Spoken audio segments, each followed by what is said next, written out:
Okay. Thank you so much, Liv, for the introduction. We'll go ahead and get started.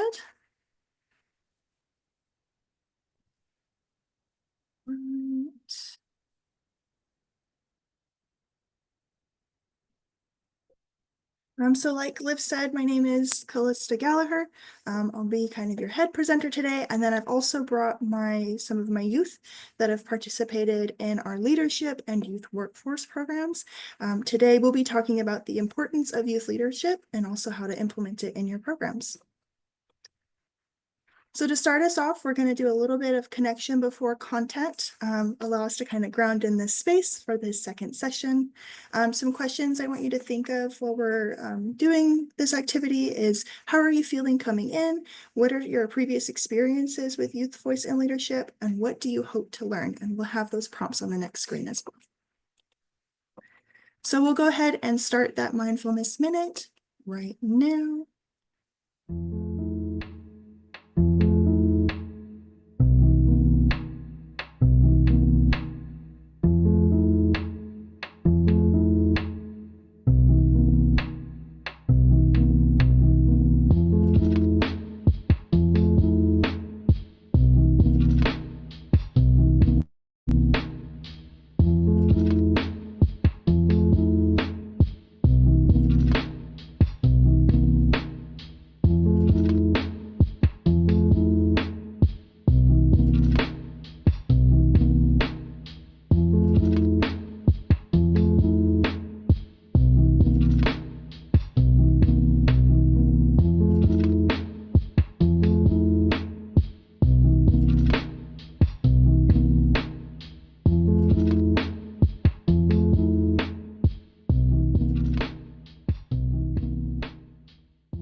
So hopefully we're feeling a little more grounded in this space, ready to kind of get started. As you're thinking about those questions, we're going to go ahead and get to know each other as well. We're going to spend 5 minutes in breakout groups, and we're going to, if you could go ahead and go over these questions in your groups, your name and how to pronounce it, what your position is, and how long you have worked with youth. And then if you have some extra time, if you could touch on some of those grounding questions. Our moderator, Liv, will go ahead and put everyone in those groups, and then we'll see everybody in 5 minutes.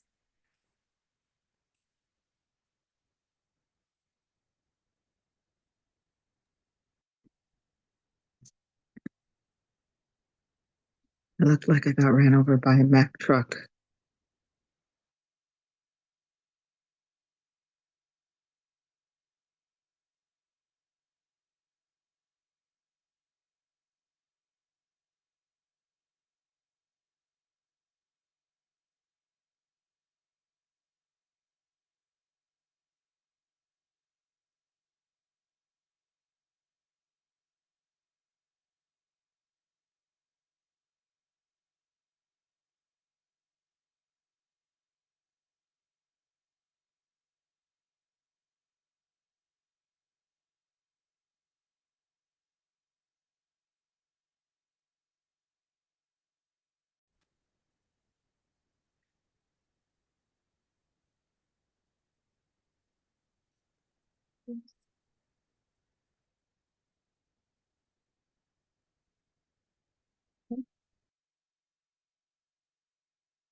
Okay, do we have everyone back?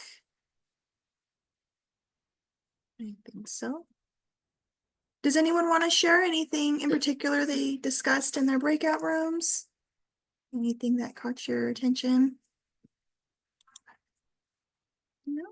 Okay. We'll go ahead and move on. We're super excited to have everyone here. We are going to have we're still on campus, so we might have some sounds here and there as people are coming in and out of the space. And then I did want to let folks know, one of our students, Naima, will be receiving an award for honor roll today. So she'll be leaving a little early. She'll be heading out at about 1:10. So we're super proud of her. We sad to see her go, but she'll be here to support us prior to that. Okay, and looking at today's agenda, so we'll be going over some introductions. You'll have a chance to briefly hear from our interns. And then we're going to talk about the why it's important to have youth leadership, what it means. Then we'll really dive deep into our youth's experiences that are here with us today, as well as some experiences of students who are not here today. And then we'll be talking about implementation and facilitation, so how to bring this information to your site. And then at the very end, we're very excited, we'll have a little bit of a Q&A panel. So we have some questions prepared for our students to answer, and then you'll have a chance to ask our students some questions as well. And then any questions we don't get to today, we're going to have a Q&A sheet. So we'll record any questions that we aren't able to answer, and all of our folks will be able to answer them written, and we'll add that to our resources that'll be posted with the presentation. Looking at introductions, and I'll go ahead and pass it on over to Naima. Now we're going to be focusing on the purpose. The purpose in our workshop is to focus on exploring the initiative of putting our program together and teaching it to our students, and giving opportunities in various settings.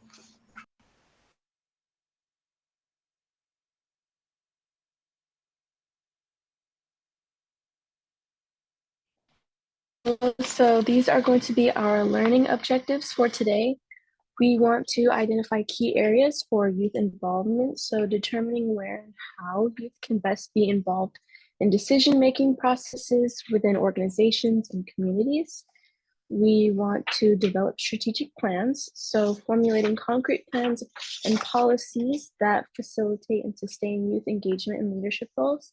And we also want to share best practices. So we want to highlight successful examples and case studies of youth leadership and voice initiatives to inspire and guide implementation efforts.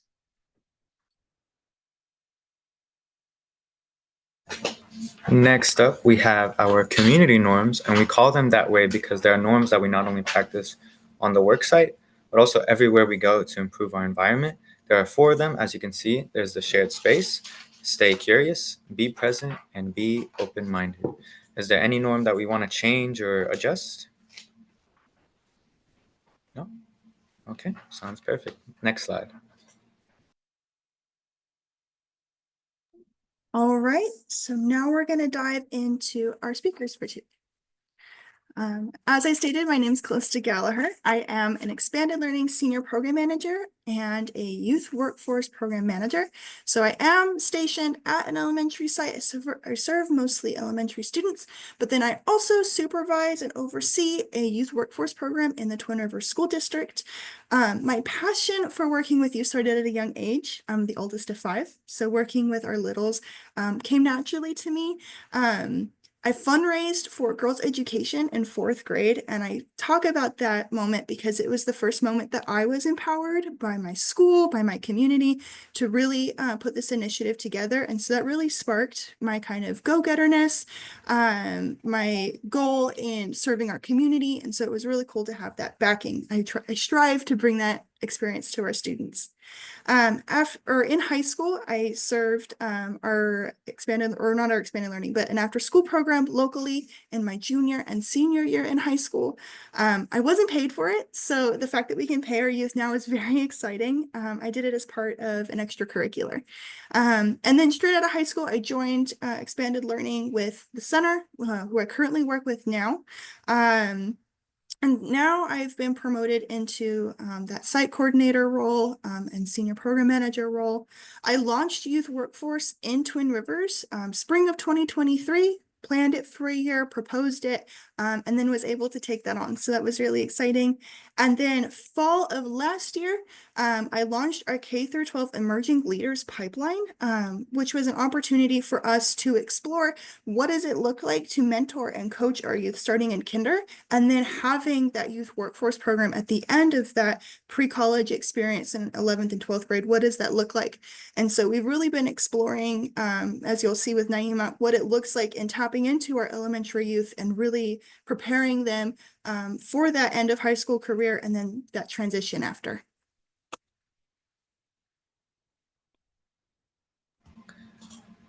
Next up, it is me. My name is Ricky Melgar. I am a senior not only in high school, but I am also a senior intern as part of the youth workforce program. I've been a leader in my community for many years now, both at school, whether it be being the class president or president of a few clubs, but also in my church, helping lead youth events for not only teenagers as myself, but also the little ones. And I saw this internship as a great opportunity to continue building off of those leadership skills that I've been using for most of my life. And it's been a wonderful opportunity since last year that I started. And we also have Marlene, who couldn't be here with us today because she is currently at Sac State. She was a wonderful intern with us last year in her senior year of high school and has continued to work with youth in another after school program called Early Engineers, which helps discuss the fundamentals of engineering, such as mathematics and science. And she's also been a leader in our community. She ran many clubs and has had a wonderful and positive impact on our community. Next speaker.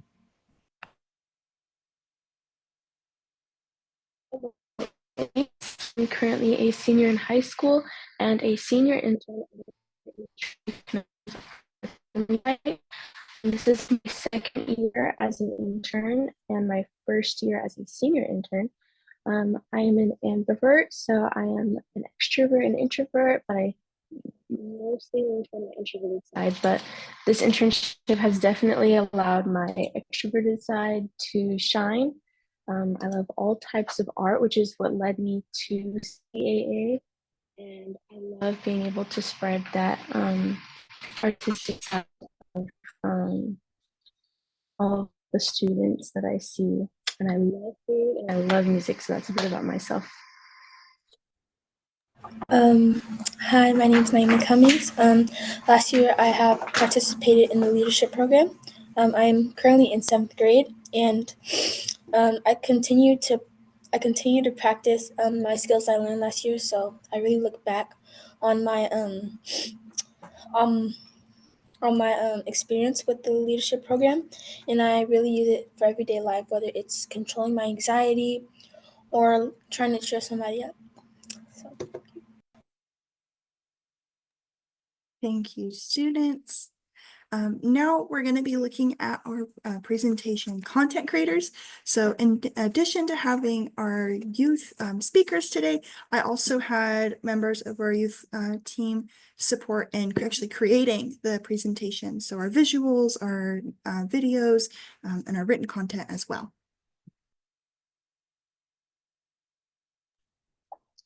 All right, so since our content creators could not be here today, I will be speaking on their behalf. We have Draven, who is currently a senior, and this is his first year as an intern at our site. He has lots of experience in digital media, especially having taken a course in high school. So he was kind of the driving force with our presentation here. And in addition to that, we have Jason, who was our support for this project. And especially with this presentation, he does a lot of the visuals and runs our journalism club. And he's been creating our newsletters, starting with our latest issue. And he's a junior in high school. Thank you, Denise. Now we're going to look at the why. So why is it important to implement this initiative? What does it mean to our youth? And so we'll go ahead and get started with that.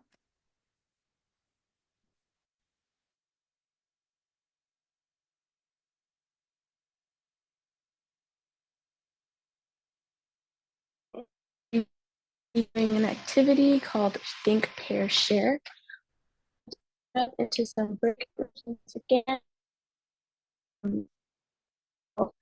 Some of the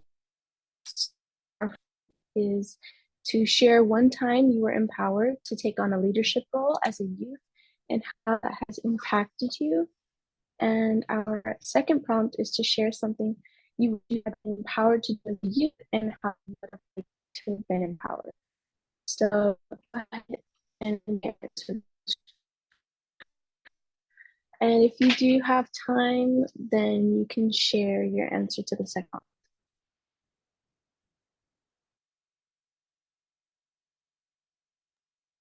So I'm going to give you guys just a couple of seconds to review those questions while I put you in your breakout rooms. Let's get, if you guys want to take a screen capture of that in advance, your breakout room is going to open in just a few seconds and they will be randomized. So keep a heads up. You don't know who you're ending up with here.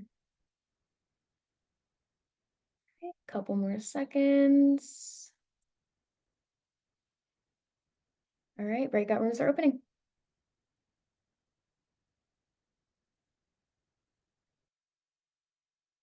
Right, thank you so much. Welcome Hi, back. Callista. I'm here. Hi. Oh, you guys are doing amazing. Thank you. It's good to see you. Welcome in.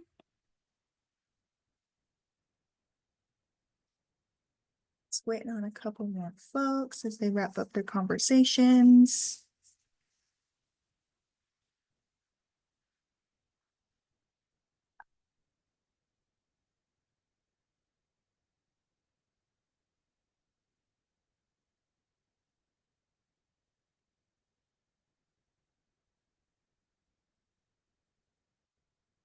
Welcome back.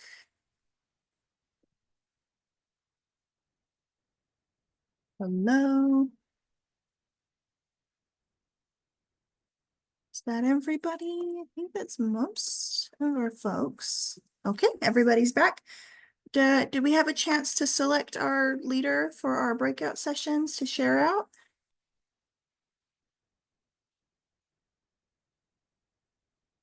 Yeah. Does anyone want to share out kind of what they talked about? I'll start off. Thank you. We had a nice variety. It's funny how everybody's story in my group kind of made my story it's what my story is as well.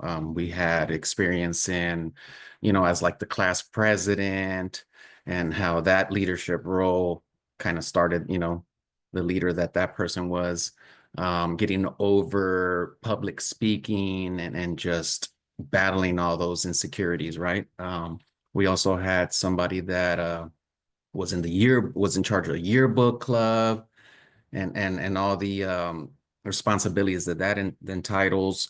And then another individual spoke about special education, how her leadership role began in special education. And that's exactly what happened to me. I was in 7th grade and I didn't want to run laps and I didn't want to play. And the teacher was like, do you want to do something special? And I'm like, yeah. And I was in charge of making sure that the special education kids, had a sense of belonging and that they were safe, while we were doing PE. And that really, and not many people wanted to jump for that role. But I'm glad I did because it from my upbringing, I understood, the levels of special ed and how to maneuver around that and just being comfortable around it, right? And I did it, and that is probably the beginning of like my leadership roles where I'm like, you know what, I like helping others and I'll do it if you don't want to do it, right? And just building my skills from there. And that's something I'll never forget. I still remember the individual's name and and just all the good times that we had, right? It's just kind of like a big brother role. And then you take that to site or to any programs that you're facilitating, and it almost mirrors the same thing, right? It's just kind of getting to know people and helping each other out and bringing the best out of one another. So that's what my group was about. Awesome. Thank you so much for sharing. It's a lovely story, and it's always so cool when we can connect those stories. Is there anyone else that would like to share? I'll share. In our group, we were talking about how we didn't feel personally that we didn't have the roles to be empowered, but something that was kind of the focus is really creating those empowerment roles now for the youth so that they have the youth voice. All of us were kind of involved in very different ways in our educational experience. So it wasn't a lack of being empowered. It's just now seeing the need and the necessity to continue that system of support for our youth, that they have those roles. Absolutely. We want to give them some of the opportunities that maybe we didn't have, but we still find valuable. Yeah. Is there anyone else that would like to share? For our room, we didn't select a leader, so I'll go. Our room was similar to Tracy's room, where we had opposite experiences from like Enrique's group, where we didn't get empowered by educators when we were young. I was super, super shy, and another person in my group said that they were super, super shy, and educators didn't, find us and pull us out and introduce us to different experiences. And so now we are very passionate about providing those experiences to students. And also just dealing with like generational complacency of our parents, like being okay with not being leaders in the community or not having opportunities themselves to like push us to do that inside the home. So we had some similarities in our space. But I just want to say congratulations and good job to the youth leaders in this room, because this is what we do it for. And you guys are brave and awesome. Thank you so much. We really, really appreciate it. So I guess since we shared, we will move on. We really wanted to talk about this in the breakout rooms, because we want to bring the same energy that empowered us to empower them, and we want to see how maybe different ways that happened with us and how we can share that with our students. And we have some quality standards that we can take a look at to help identify those transferable leadership skills. So, as we mentioned, there are 6 quality standards that we want to be hitting. The first one is safe and supportive environment. The second one is active and engaged learning. The third one is skill building. Fourth one, youth voice and leadership is what we're talking about. The fifth one is healthy choices and behaviors. And last but not least, the sixth one is diversity, access, and equity. Now, I want you guys to drop in the chat your guesses on how many quality standards, besides its name, does youth voice and leadership hit. Go ahead and drop. Here we got a quick answer. Ooh, okay.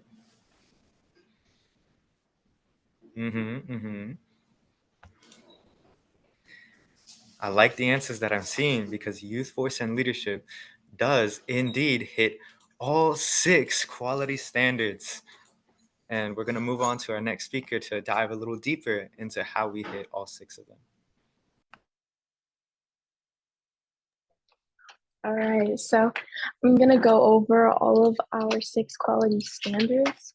We're going to start with safe and supportive environment. We would like to create a safe space where you can be open and easily address issues such as safety and well-being.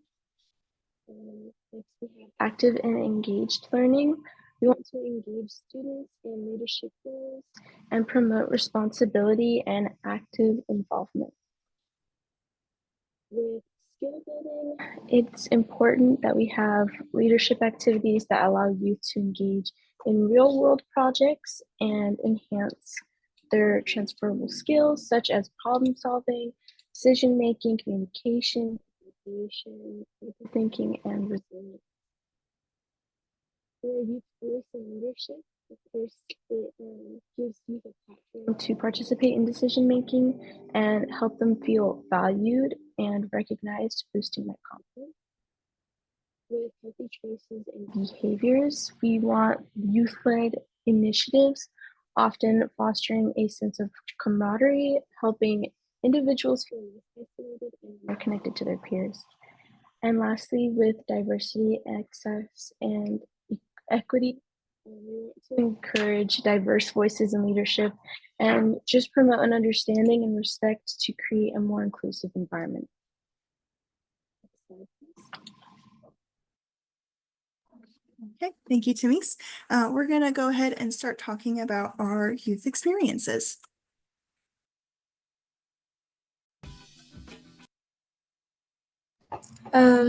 In this video, we're going to be showing our previous interns and their experience in our youth workforce. I would describe working here in one word as insightful. Pleasant. Exciting. Wonderful. Fun. Inspirational. Exciting. Fun.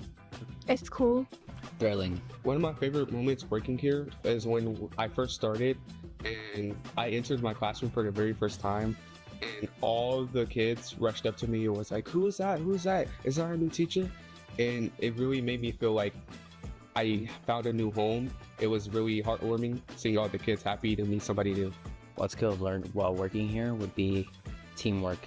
Teamwork is top notch here.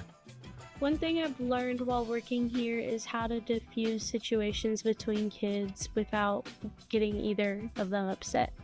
One of my favorite moments while working here was when the students transitioned from always calling me Mr. Ricky to Coach Ricky, and they were always so excited for soccer practice. One thing I learned while working here is patience.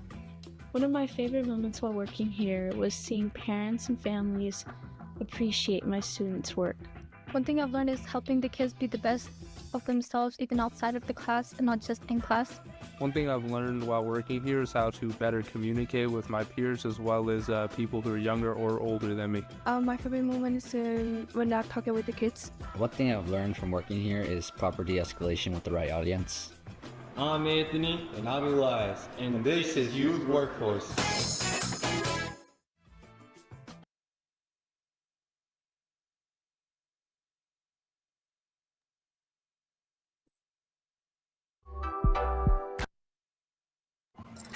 And now we're going to be showing student involvement in our youth events.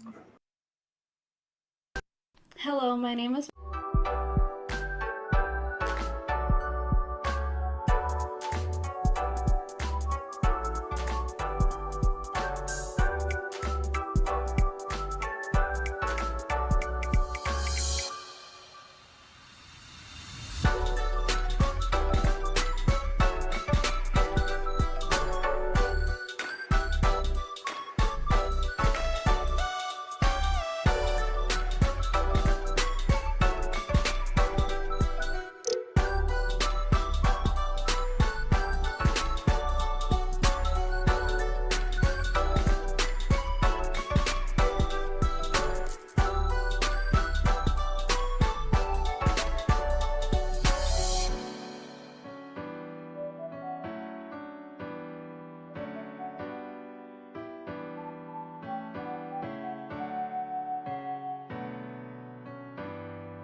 State Capitol, hundreds of students, teachers, and parents were coming together asking for the state to preserve its historic annual investment in universal after-school and summer learning. Fox 40's Monica Dianda joining us live from this rally, covering local news that matters. A lot of cheering happening right behind you. I want to turn your attention just this way to my right because This wonderful performance just started. They are part of the Twin Rivers Unified School District, and we also have middle schoolers here, high schoolers, and you can see these hundreds of parents. All of them made the march all the way from Cesar Chavez Plaza here to the west side of the state capitol to rally. And this is just one thing that they're doing today. They're having this performance, and then this will all continue. They plan to take some of these students here to talk to senators and continue that in advocacy meetings later today.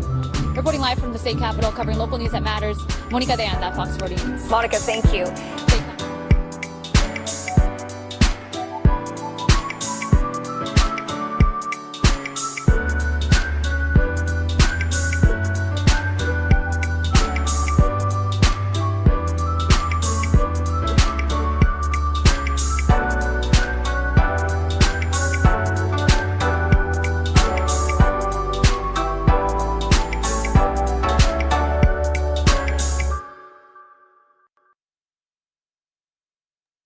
All right, so that's kind of our encompassing video that showcases the ecosystem of that K through 12 leadership pipeline. We saw our elementary students doing advocacy work and leadership work. We saw our high schoolers working with their younger peers. That news clip was our students participating in the CalSAC Summer and After School Challenge last year. And so it's a great opportunity to bring your students out to advocate for the importance of these programs. This year, I'll be bringing my leadership youth with me. So my youth workforce students and Naima will be joining me at Challenge this year to discuss the importance of these programs, especially when it involves youth voice and leadership. Moving on. Hello, my name is Marlene. We are going to discuss our student speakers. Give me 1 second.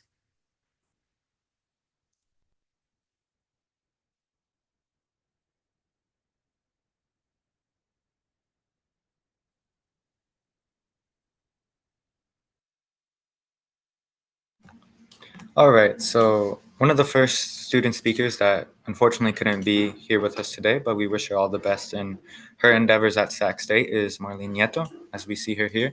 She was an intern with us last year, and she did a wonderful job on site being an active leader, helping mentor kids day in and day out, and also participated in implementing the SWAN math curriculum beyond the basic facts and helping the students continue to improve and further develop their fact skills such as multiplication, division, subtraction, and addition, depending on the grade level.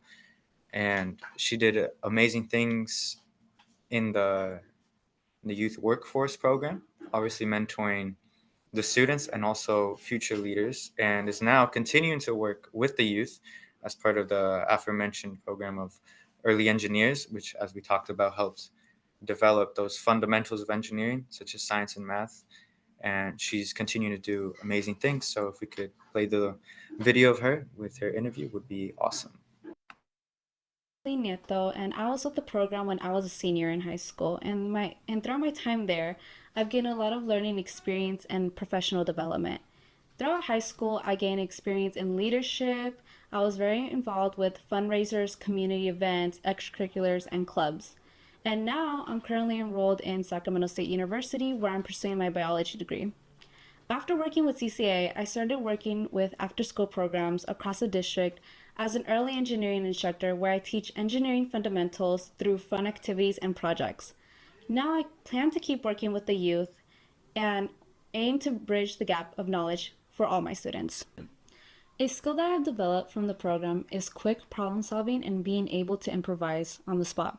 When working in a classroom, there are plenty of things that can go wrong. But what determines whether or not you have a successful class is your ability to see how your students are reacting and being able to adapt to changes and reroute your plans in order to meet everyone's needs. I believe my role as an intern positively impacts the students in the program, as it allows students to have extra support from other role models in the classroom. In times when team leaders cannot get to every student, interns are always there to answer questions and assist. On top of this, students benefit from having positive examples of student role models in addition to adult role models. One thing I've learned from the internship and being an early engineering instructor is that students really appreciate when you make an effort to build relationships and connections with them. And that overall helps you to create an effective teaching environment where students respect you. I really do have pride that this program pushed for academic intervention because the reality is that so many students are behind on critical math and reading skills. I was very happy to see my students progress with their math facts, and I think that after-school programs have the ability to help students get caught up. And I hope to see this program strive to close the knowledge gap. In addition, as a prior TRUSD student board member, I think the district should provide more support to after-school programs as it has shown higher academic achievement in those in the program.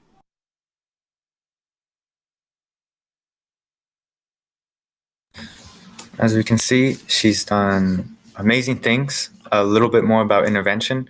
Math intervention is usually looks like giving the students a sheet with basic math facts that they have to finish in a certain amount of time. And then based off of that, we see their progress and help them continue. And she talked a little bit about reading intervention as well. She helped with iReady, and now we moved on from iReady to Amira, which is a new reading program, which helps students further develop their reading skills and critical thinking skills with this program called Amira, which is based on the university that is trying to make a study to see how AI helps students read and think better. So yeah, she's done wonderful things. Next slide.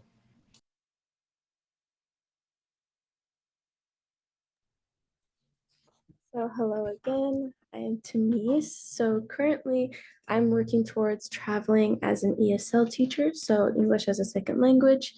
It's really important to me that people never feel excluded or uncomfortable, especially when it comes to a language barrier. So supporting non-English speakers learn the language is something really important to me that I feel is often overlooked. The expanded learning program with the center has allowed me to gain skills such as understanding social, emotional, and academic understanding. It's important that we recognize that everyone processes differently and we may need to adapt to others.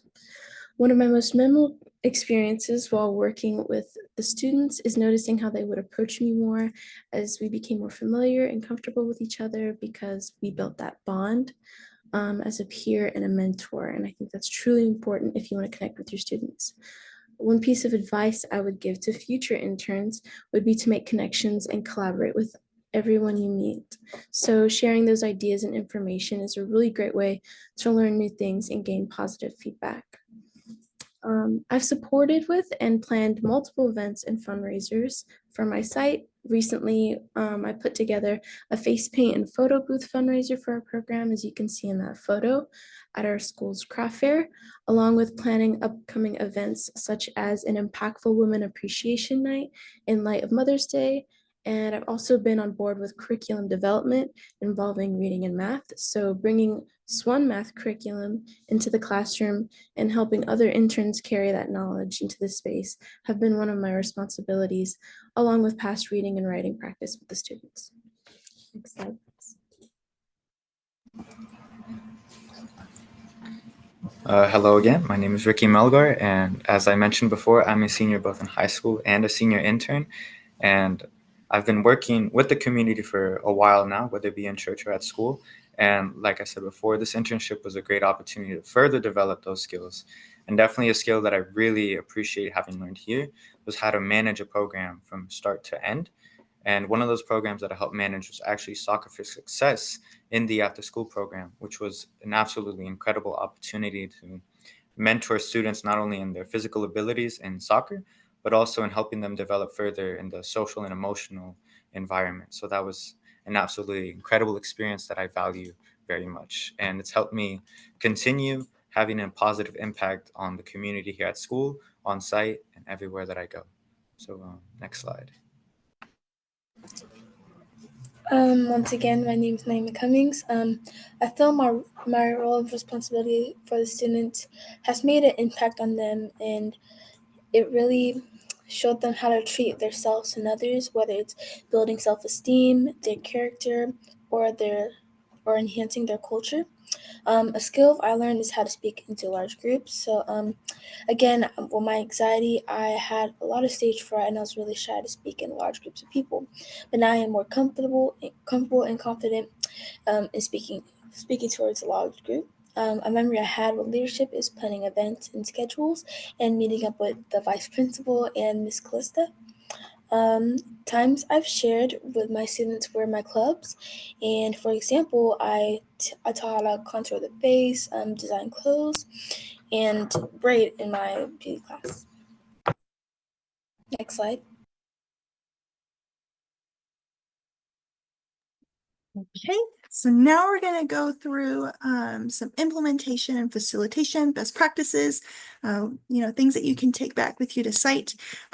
We are going to kind of briefly discuss each slide just so that we have enough time for you to ask those questions to our interns. So we'll go ahead and get started. Some different terms that we think about when we talk about youth voice and leadership are youth engagement, youth adult partnership, and youth leadership. And I learned these terms on the Workforce GPS website. It was through a training I took that was in partnership with them and the Employment and Training Administration, United States Department of Labor. We talked about amplifying youth voices.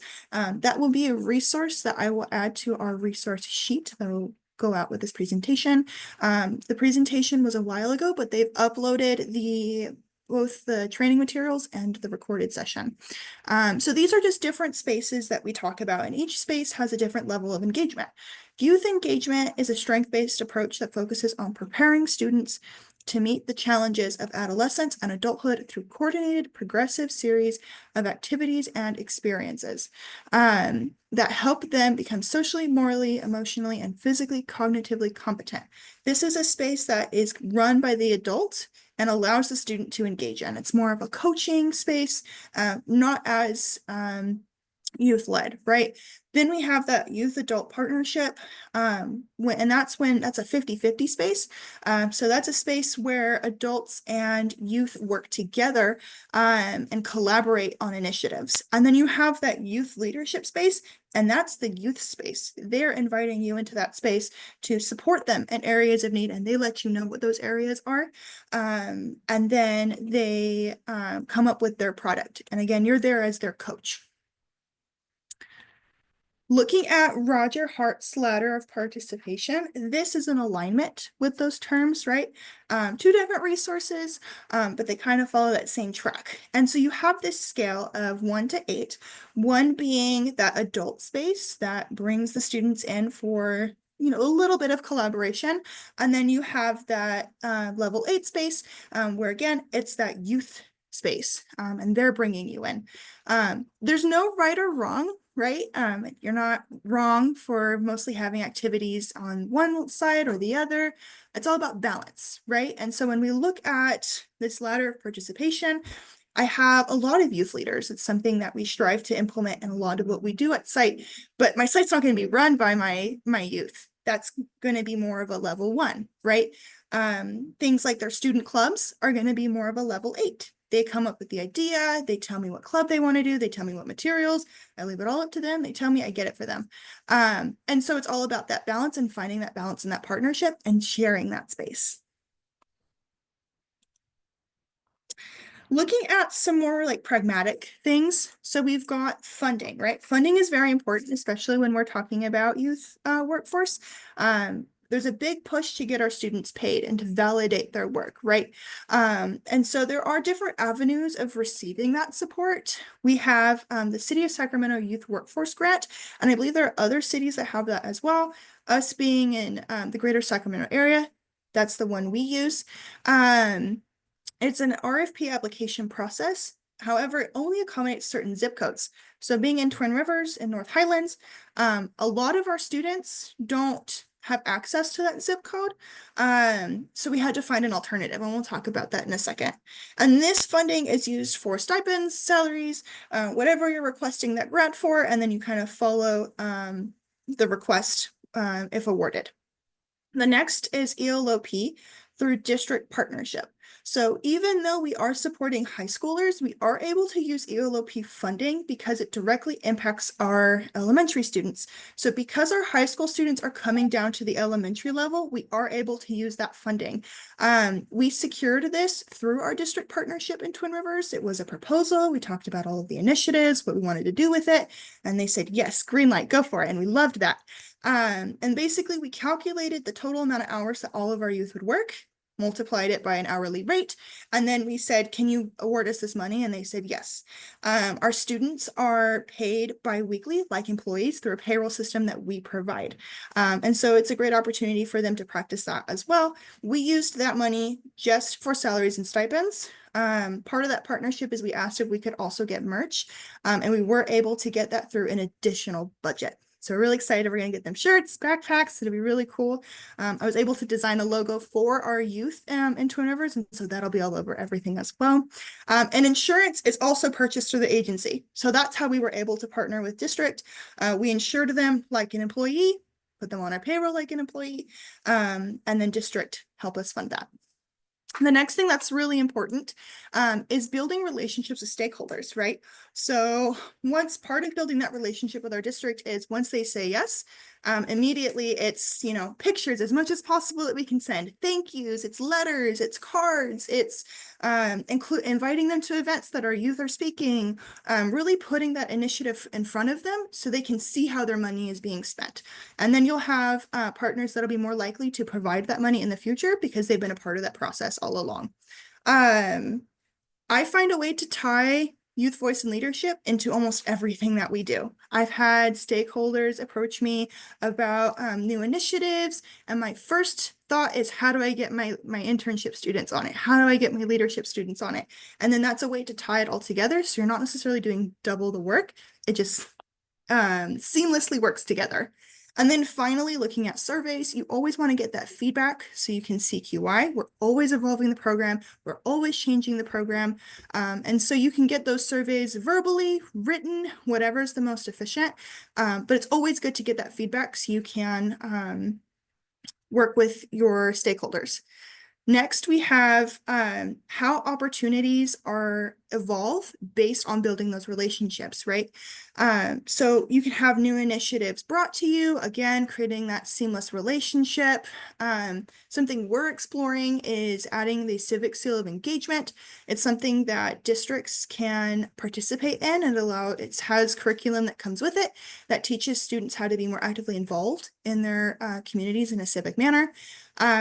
There's credit recovery potential, right? So like I said at the beginning, when I did this program, I wasn't paid, but it was an elective with my school. So I received credits for it as an additional opportunity at the end of the day.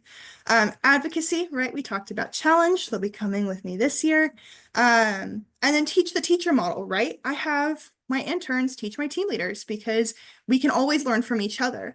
And so our interns, they come with fresh eyes. They're in high school. They're with the kids, right? Why not tap into that?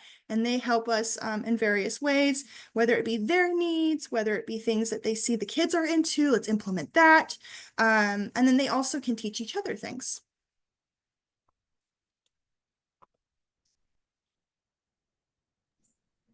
So next up, we're going to look into the recruitment of our leadership group at the elementary site. So it's for the students.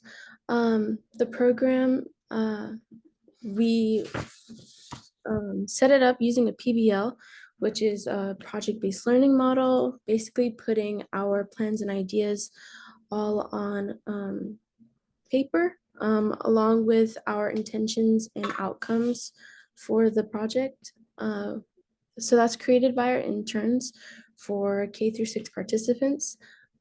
For this year, we explored democracy, the importance of voting, and utilizing youth voice to speak on important topics. We did campaigns for the students who decided to participate, and we did the mock campaigns mentored by us. We took around to each of the classrooms and they made a poster and a short speech for the students. And then we had an election day. So all of the students got to present in front of the whole program and talk about what they were advocating for. And all of the students got to vote on a piece of paper. They all did get to join the group, and we will this year be starting to have an orientation for the students. Naima, would you like to expand on what your experience was like? Yes, so my experience last year in the leadership has been such a journey. I learned how to talk in front of the groups. And I love meeting up with the vice principal, even though it was kind of scary. But I love to meet up with her and Miss Callista. I love starting my own club. So a memory I remember is when my mom, she's a cosmetologist, and she came into my beauty class, and we were just then learning how to braid, and she taught how to add the hair, how to like section off the hair. So that was really cool for my students. And joining leadership has given me such opportunities and options to do. So I would say for whoever who wants to join the leadership, it's just a great idea. And every time I go to the other campus, everybody sees me and remembers me not as only a person, but as a leader. Thank you. Thank you, Naima. So now I'll briefly go over the recruitment process for youth workforce. So that would be as interns. An interest form goes out to students at the high school, and it's not the same as an application. It's just like an interest form that we fill out, and it does not guarantee our position, but we do go through a pre-application orientation, going over program expectations, outlining the job duties, and later we submit an application.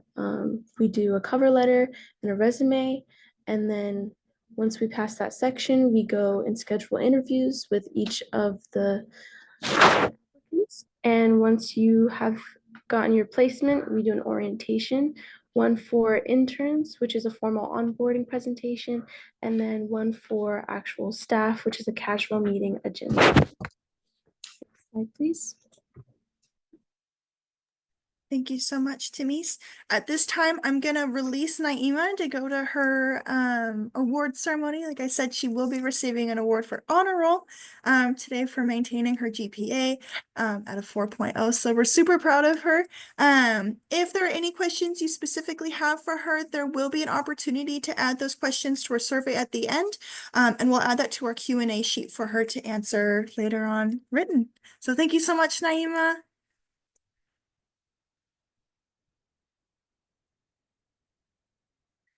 All right, so moving on, I'm going to briefly go over the next couple slides.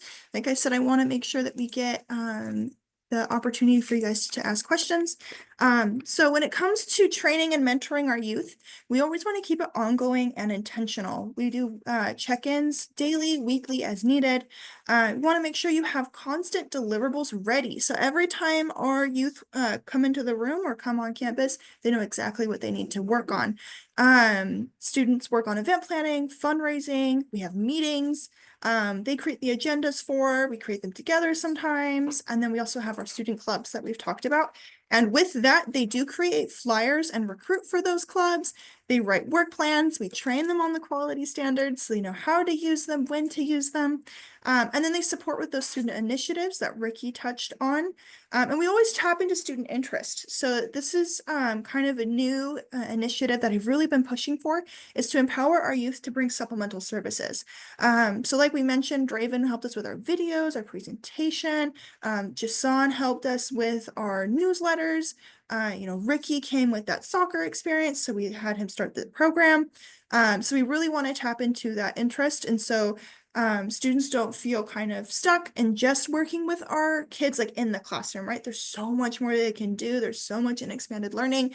And then it also helps students practice possibly other fields. If we have a student that wants to go into graphic design, working on newsletters is great. And I've told Jason he's more than welcome to use our newsletters and portfolios, right? So all that work he does, he gets to take with him as reference. And then we also talk about HR and employee rights. We've had our agency HR director come down and talk to the kids about their different rights and different things that they should know as employees going into the workforce, just to help with that transition. A lot of our students are not taught what that means once they leave. And so they join the workforce with little to no knowledge about their rights, financial literacy, all of that. So we try to set them up for that post-graduation experience. And then we have an additional program, our summer youth workforce program, in which students have it's a very intensified kind of version of what we do all year. It's about 6 weeks long. Half of it is in the classroom with vendors doing workshops, learning classroom management and such. And then the second half of that summer is a career fair. They're working with the kids. And so there's a lot kind of jam-packed into that experience, but it's very cool to see. They do get paid for participating in that program. It's a great opportunity for students to get paid year-round. So Tamise participated last year as an intern or as a junior, and then in the summer, and then again as a senior. So she's been paid all throughout that time. Summer program is not a biweekly paid program, it's a stipend program. So once they complete the program, they receive that stipend. And that's also paid through our district partnership. Moving on. We've got just a couple notes that I felt were important to touch on as I was preparing this with the students. One is communication. We want it to be clear and concise, remembering that they are students. They're not going to come in fully fledged, ready to work on maybe the expectations we might have for some of our frontline staff. And we want to keep it appropriate and professional. I do not text my students with my personal number. We use a third-party messaging system called Band. It's an online app. And I can also use it as a forum to make announcements to them, almost like a Google Classroom. And then we also use email. If I have the need to text a student, I always go through the parent. So Naima, being a 7th grader, she wasn't on Band. And so to coordinate her participation today and at all our meetings, I went through mom, and mom and I have a great relationship. So it's part of that relationship building. It supports with that peer-to-peer tutoring we were talking about, and then supports that workforce shortage, right? So in expanded learning, we talk a lot about how our frontline staff need a lot of support when they come in, especially because a lot of them are starting straight out of high school. Programs like this support that because we have students like Tamise and Ricky who have been trained for 2 years. And so it really supports in strengthening our frontline staff that way. Some students, though, may not want to join expanded learning after. And so we give them the skills so that they can have a strengthened foundation when they go into the workforce, whatever it is they choose.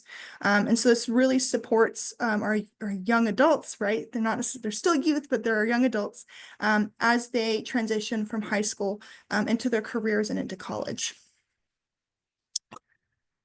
And before we move on to our panel, I have created a resource page for everyone. We'll send this out with the presentation as well, but if you'd like it a little earlier, you can go ahead and scan the QR code and have access to the links and resources that we kind of talked about today. And now it's time for a student panel. So the way this is going to work is I have some pre-questions that I will ask students, and then they'll answer in order. And as they're answering their questions, feel free to drop more questions in the chat. Our moderator, Liv, if you could ask those questions at the end after our pre-questions have been asked. And then Liv also dropped our survey in the chat. So if you have a chance, if you could fill that out before you leave today. So without further ado, I'll go ahead and get started with asking our panel questions. So our first question, what has been a moment outside of the program you applied skills you gained from participating? And we'll start with Ricky. Thank you so much. A moment outside of the program that I was actually able to apply some of the skills I learned here was actually in the youth events at my church, where when we first started, we kind of really didn't know what we were doing. But as I got through the program, as I started learning more about what it takes to be a leader, a mentor, and also managing an actual program, I was able to use those skills to improve our youth events to now. I'm very proud to say that we usually average around 100 in attendance each youth event. So it's been an amazing journey going from 20 to 100. And yeah, I'm very happy that I learned these skills. Next speaker.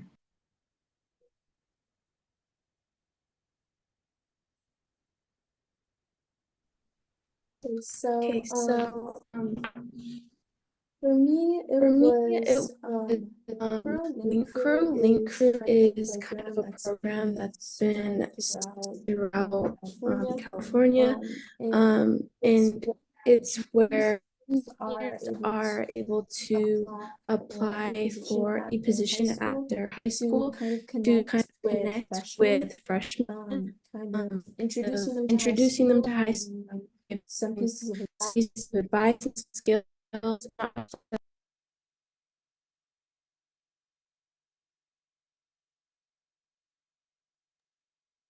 like we lost her due to some bad signal. I think we can get back to her once she logs back on.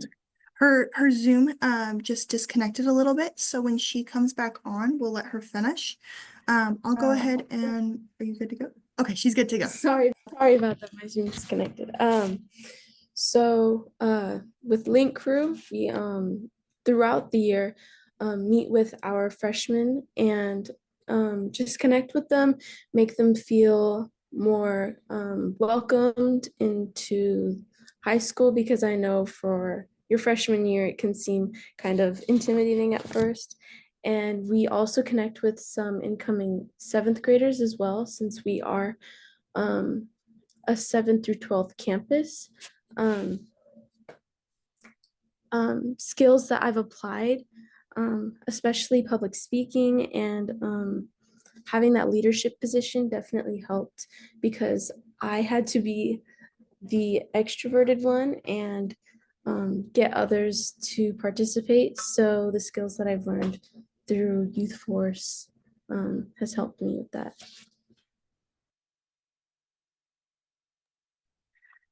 As we're running a little short on time, I'm going to ask one more of our pre-planned questions, and then we'll open it up for you all. I'll go ahead and ask you guys, what was one of your best or most fulfilling moments as a youth leader? Definitely one of my best and most fulfilling moments as a youth leader was during the soccer program. I mentioned it in the video and I will mention it again. When the students transitioned from calling me just Mr. Ricky to Coach Ricky and seeing their faces light up every time it was soccer practice, that moment will forever stick with me. And I hope everyone can get to experience that level of, being seen as a leader, as a teacher, as a mentor among the students. That was just an absolutely incredible moment with the youth for me. Next speaker. So one of my most fulfilling moments as an intern would be this year, just seeing the projects that me and Ricky worked on, our leadership projects, and currently we're working on a Black History Month project that is actually taking place currently. Just seeing the students actually engage in those and seeing it being put to life and seeing the students really enjoy it has been a really fulfilling moment for me.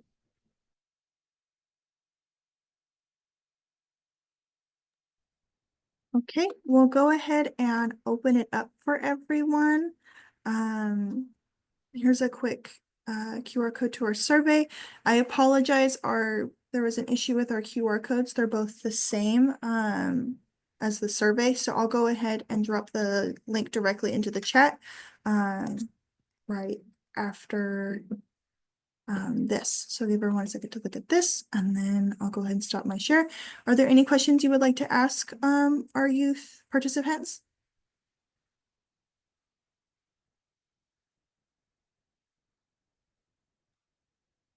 I can go ahead. Thank you. Leadership as a youth is takes a lot of bravery, right? Takes a lot of bravery to kind of step out of the norm, and people like to talk and what's cool and what's not. So for all of our youth that's on this panel, what keeps you going? Like, what keeps you excited about what you do for youth and the work that you guys are doing? What keeps you going? What motivates you? Who do you look up to? And what are your goals? What's the end goal? for when you turn into adults and you look back at this moment and you kind of find a sense of fulfillment.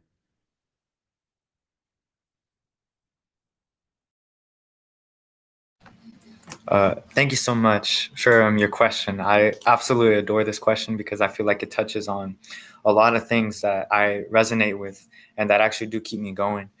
One of the first things I want to touch on is what exactly keeps me going. Like, as you said, a lot of the youth today, they don't really look at this leadership opportunity as something they would consider cool. You know, they would be like, oh, no, I just want to be laid back, you know, stay in my own lane and whatnot.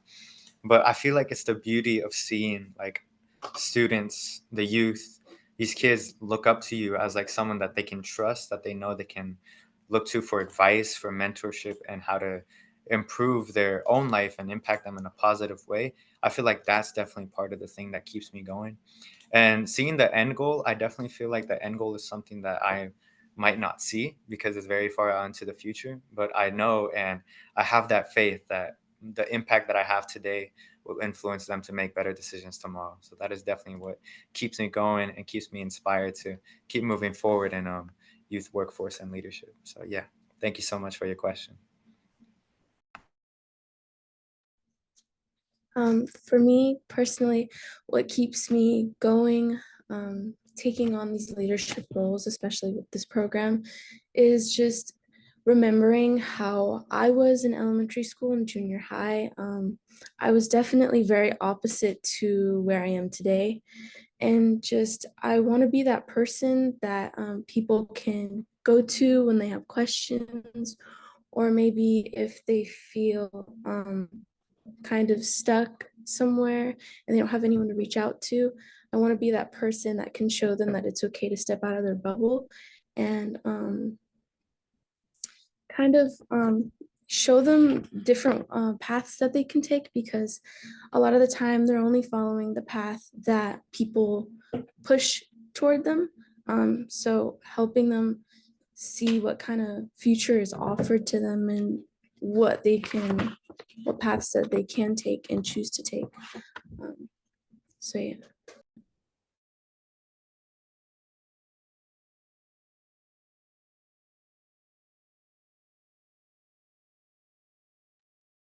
Any other questions for our youth today? I had a question. How do you manage, because this is work, right? And how do you manage then your schoolwork, sports, or other activities outside of work and your work hours? Like, how does the week look for you? And how do you manage all that so that you're successful in all areas?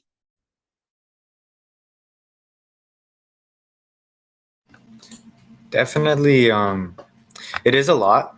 It is a lot to manage, especially in high school, especially that junior and senior year. It's definitely a lot to manage, but I guess it's all about being able to find where to prioritize or what you want to prioritize, I should say.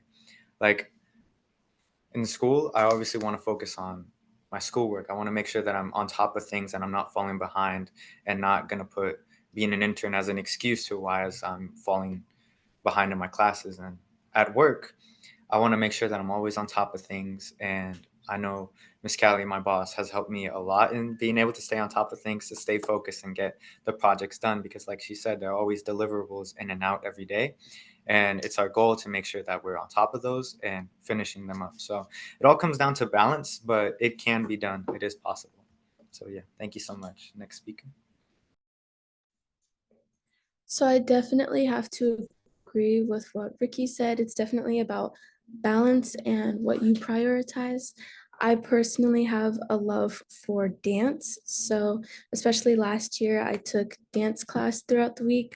So it's just communicating with your peers and your boss about what that schedule looks like for you, and making sure you separate the school time, work time, and whatever extracurricular activities or plans that you have. So I've always struggled with school and my academic life. And that did happen last year where I struggled and I kind of fell off. But of course, my workspace is very accommodating and understanding.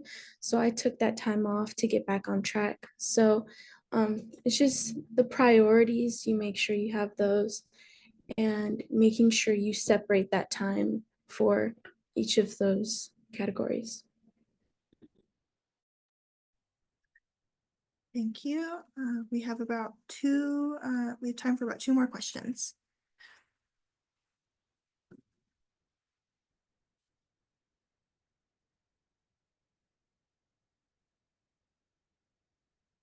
I can always ask some from our pre-planned questions too. We have 2 more of those, if we'd like to use those, or if anyone wants to ask.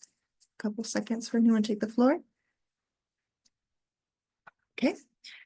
So then one of our other questions was, what was a challenge that you faced and how did you overcome it as an intern? Definitely. One of the biggest challenges that I faced coming as an intern was students will definitely be students. They're always individuals that are a little harder to work with than others, and that's perfectly fine because we all process information differently and we come from different backgrounds, different upbringing, so it's understandable. So it was definitely a challenge for me to be able to cater to everyone's needs, but it is definitely possible. And I definitely learned that with when this is a like a little anecdote. I'll make it quick. One of the students was having a little bit of a breakdown, and I was able to face that challenge and be able to be there for them, help them reincorporate back into the classroom environment. And ever since then, I've been able to keep practicing that skill of helping reincorporate students into the environment. And even though it was a big challenge, I also overcame it, and it just proved to me that it was a very valuable lesson in the workplace. So, next speaker.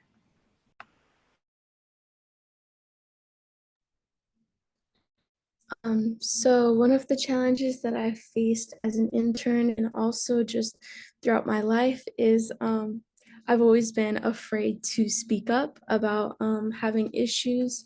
So I was, afraid to ask for help. So I'd rather struggle and fail rather than, make myself seem like I didn't know what I was doing.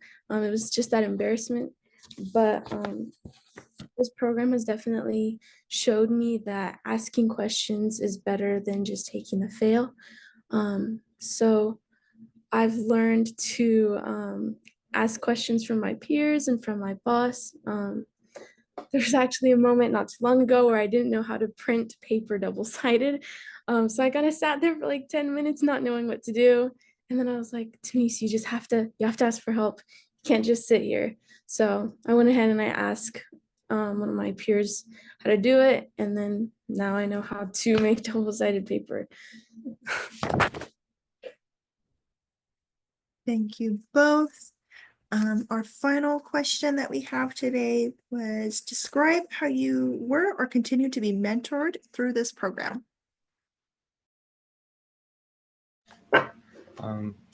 Definitely, Miss Galliher is one of the best mentors that I've ever had, and I definitely look up to her whenever I need advice on something, whether it be in the workplace or just in life in general. Those transferable skills that we always be mentioning in the workplace, whether it be how to print double-sided paper, or also how to manage our time wisely in the workplace. And she's done an absolutely amazing job in helping us stay on task, stay on top of things, and how to be the best professional stakeholder in the program that we can be. So yeah, it's definitely a lot of things to learn from. And possibly the biggest takeaway from her is being a mentor that is gentle, but at the same time puts things into place when they need to be put into place. So that's definitely the biggest takeaway that I feel like we can all implement into our lives. So that is how I've been mentored in my time here. So we can move on to the next speaker. So, especially as a senior, I'm continuously getting mentored and getting advice from peers and my boss. Getting all of this hands-on experience, not just for our site specifically and with specifics, but also just overall in my future endeavors and in school. I'm constantly getting, just different pointers throughout the day, maybe, or on certain projects, and asking questions again. That's something I've been starting to do, and it definitely helps me to get mentored more, I guess I would say. But yeah, I've just been learning how to become a more responsible student and a better educator and mentor.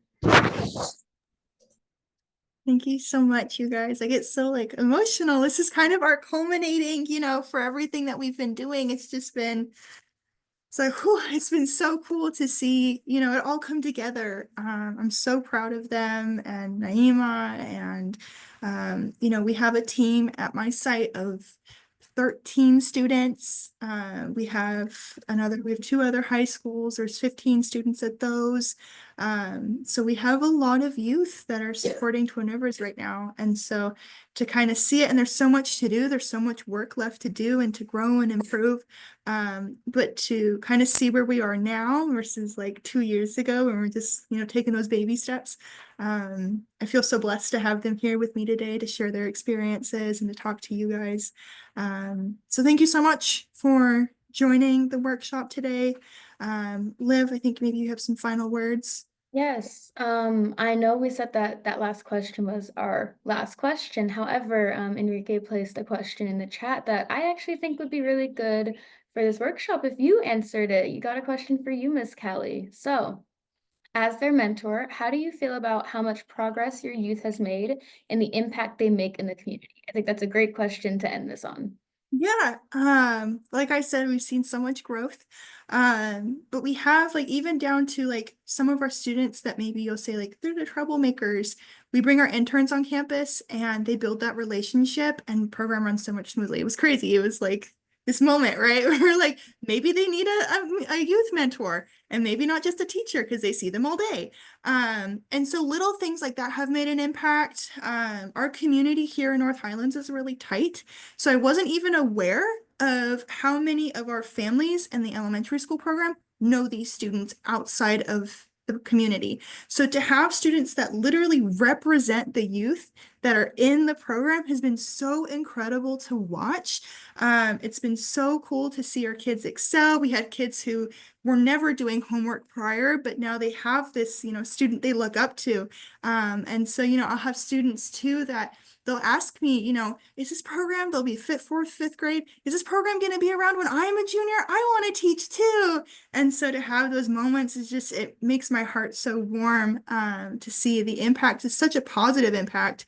All of our stakeholders have been happy to invite them onto campus and to see them. And, sometimes it's a little confusing for staff because they'll say, they'll talk about the interns and they'll talk about, what's the purpose, right? Because it can be a little confusing. It's such a new initiative. And when we bring it down and we talk about it's expanding that community, there's a lot more openness and there's a lot more involvement. And so we've even seen them partner on initiatives. And so I've been very impressed to see the impact. It was not an impact I was expecting. I really thought of it as like an opportunity just for these youth participating in these opportunities, but it had such a big ripple effect. And so to see that impact has been super amazing to be a part of and to see.